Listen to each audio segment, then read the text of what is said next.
இன்றைய இதமான காலை தென்றலில் அனைத்து அன்பு உள்ளங்களுக்கும் என் இனிய காலை வணக்கம். இன்று ஒரு குறள், அதிகாரம் 40, கல்வி, குறள் எண் 400. இதுதான் இந்த அதிகாரத்தினுடைய கடைசி நூல். கேடில் விழிச்செல்வம் கல்வி ஒருவர்க்கு மாடல்ல மற்றையவை.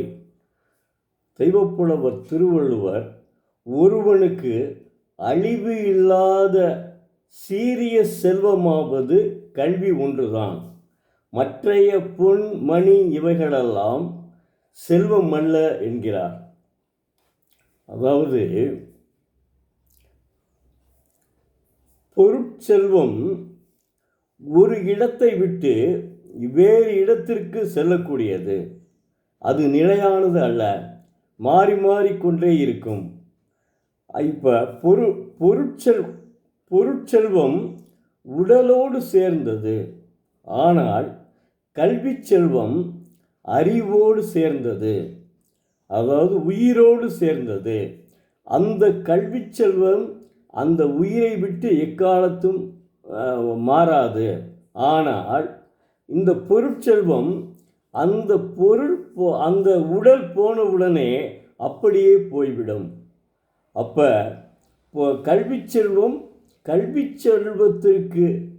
செல்வம் தான் அழிவில்லாத நிலையான செல்வம்.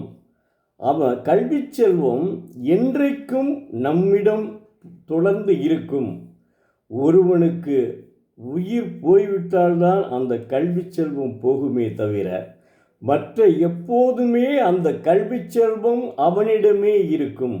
அதனால் பொருட்செல்வத்தை விட, எல்லா செல்வத்தையும் விட கல்வி செல்வமே அழிவில்லாத சிறந்த செல்வம் என்கிறார் தெய்வப்புலவர் திருவள்ளுவர். அப்போ நாம் அப்படி இருக்கும்போது கல்வியை கற்காமல் இருந்தால் என்ன? இருக்கக்கூடாது.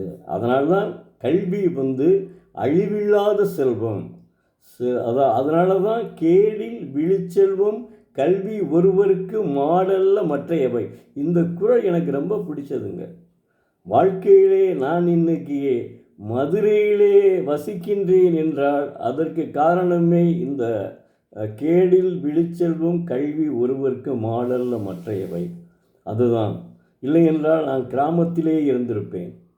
அதனால தான் சொல்கிறேன், மாணவ செல்வங்களே, தயவு செய்து நிச்சயமாக நீங்கள் தினந்தோறும் ஒரு குறளை படியுங்கள்.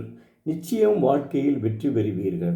எனக்கு அந்த ஒரு மன பக்குவத்தினால தான் உங்களிடம் பேசுகிறேன். இல்லையென்றால் உங்களிடம் இதை நான் தினந்தோறும் சொல்ல வேண்டிய அவசியமே இல்லை.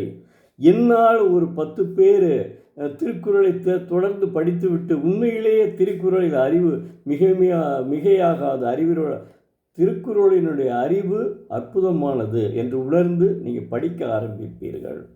அதனால் கண்டிப்பாக திருக்குறளை படியுங்கள், தினந்தோறும் படியுங்கள், வாழ்க்கையில் முன்னேறுவீர்கள். நன்றி, வணக்கம். மீண்டும் நாளை ஒரு குறளுடன் சந்திக்கும் எழுத்தாளர் சோ. பரமசிவம், மதுரை.